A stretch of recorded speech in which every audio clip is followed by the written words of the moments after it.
C'est véritablement passé à ce moment-là. Gérez donc ça, s'il vous plaît. Isabelle Maréchal. Mais c'est parce qu'à un moment donné, si on paye pas tout de suite, on va payer tout à l'heure. La rencontre, Maréchal Dumont.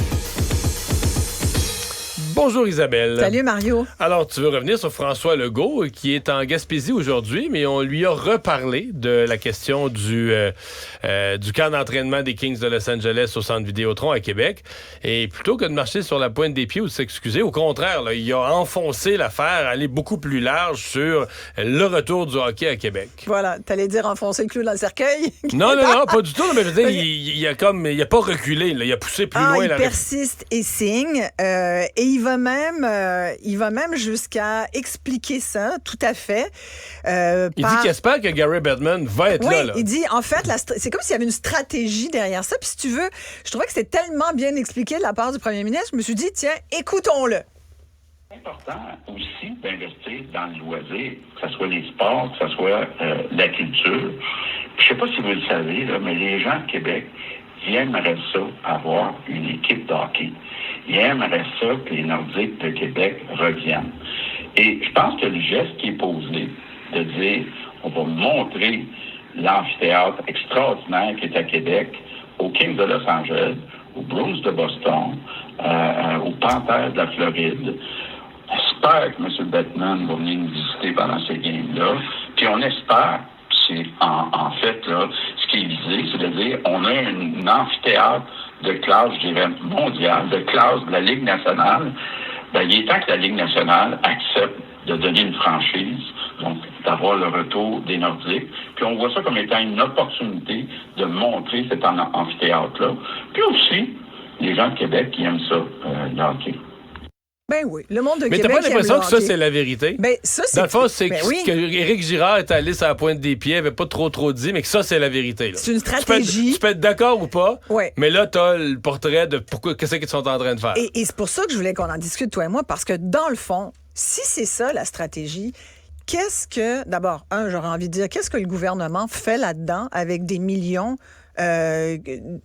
du contribuable québécois? Pourquoi le gouvernement déciderait de prendre l'argent des contribuables sans leur demander leur avis là-dessus, puis dire, ben nous, on pense que c'est une méchante de bonne idée que Gary Bettman vienne nous voir puis qu'il se rende compte, une fois pour toutes, qu'on mérite d'avoir une équipe de hockey à Québec parce que le monde de Québec, il aime le hockey, puis que notre centre Vidéotron, c'est une aréna de classe internationale.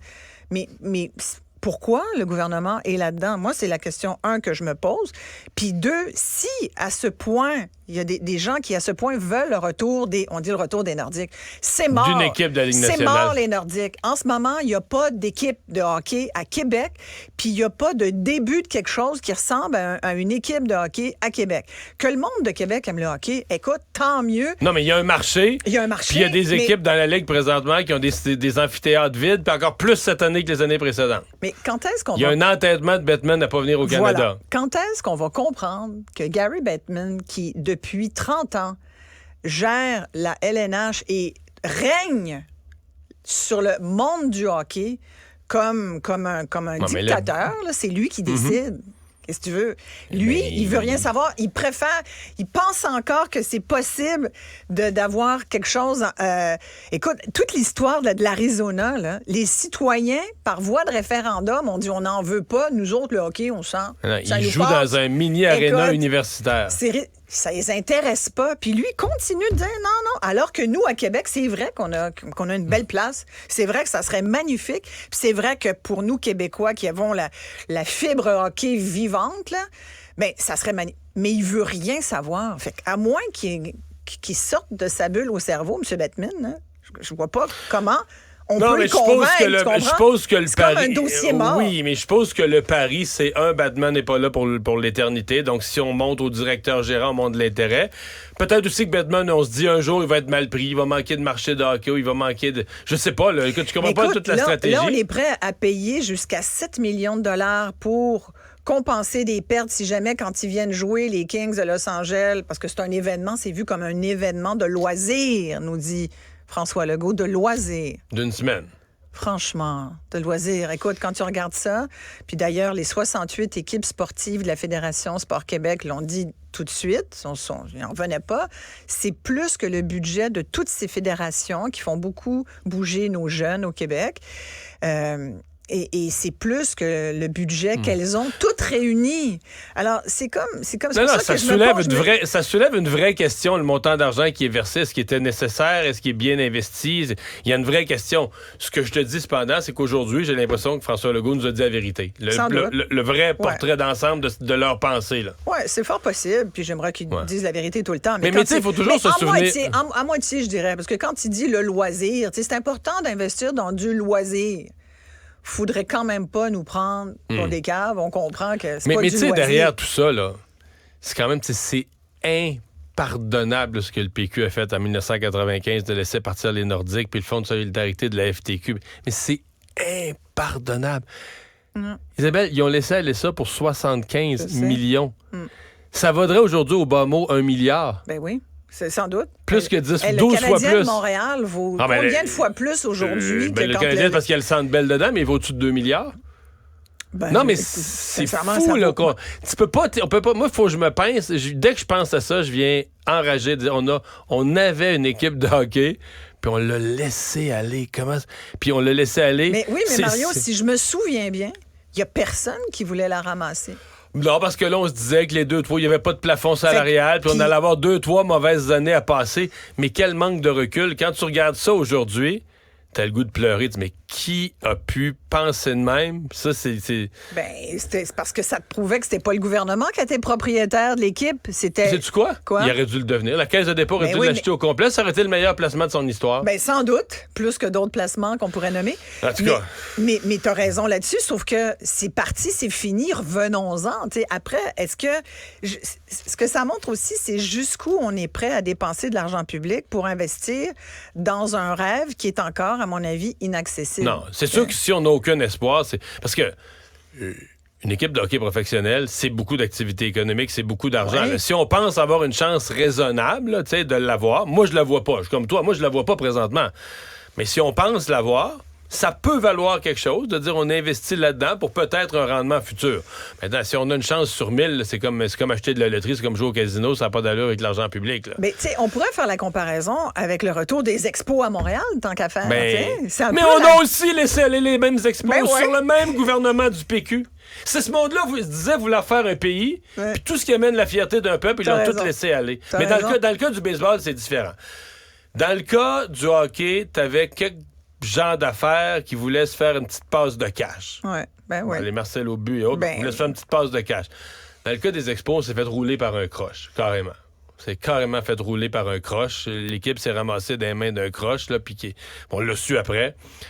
Puis là, j'avoue que les gouvernements, c'était pas facile. C'était pas facile, les gouvernements. Mais les Nordiques. Et je pense que c'est toujours difficile Pourquoi c'était pas facile? Parce que c'est toujours difficile à justifier de renflouer des équipes sportives avec des fonds publics. Et je te dirais qu'en ce moment, tu sais, on dit beaucoup cette phrase. Je pense que c'est la phrase de la semaine. Entre autres phrases, il y a plein des phrases de la semaine cette semaine. Mais mauvais timing, on a entendu ça souvent, quasiment tous les jours cette semaine. Dans différentes situations, on a dit « c'est tellement pas un bon timing. Hey, c'est pas un bon timing. » Mais non, c'est pas un bon timing. Pourquoi? Parce qu'en ce moment, je pense que tout le monde est conscient qu'on a moins d'argent qu'on en avait. Il faut être un peu plus frugal. Fait qu'il faut réfléchir, gérer en bon père et bonne mère de famille, puis regarder où est-ce que tu coupes. Tu sais, ça se peut que cette semaine, tu ailles moins à la SAQ que d'habitude parce que tu es obligé de couper un peu. Ça se peut que tu coupes sur une sortie au restaurant ou que tu n'iras pas voir le film au cinéma, que tu vas le remettre la semaine prochaine ou que tu n'iras peut-être pas t'acheter un nouveau manteau d'hiver. Tu vas peut-être continuer d'utiliser celui que tu traînes depuis 3 ans. C'est ça, gérer en bon et bonne J'ai mère. pas besoin d'inflation pour ça, moi. Non, mais je sais, mais toi et moi... Pas changer de manteau. Non, mais nous, on devrait animer un balado sur l'économie familiale, toi puis moi.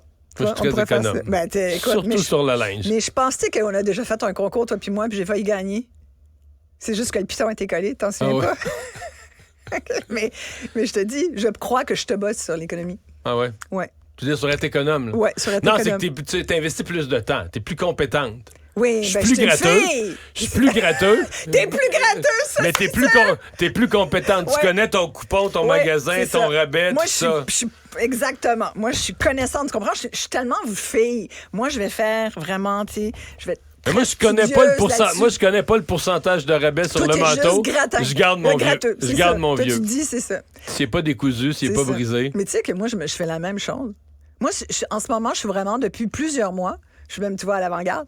Moi, je dis depuis déjà un moment, avant même là, le contexte économique actuel, je me dis, hey, écoute, parce que ça fait partie de, là, on est dans un autre sujet, mais ça fait partie aussi de ma conscience environnementale.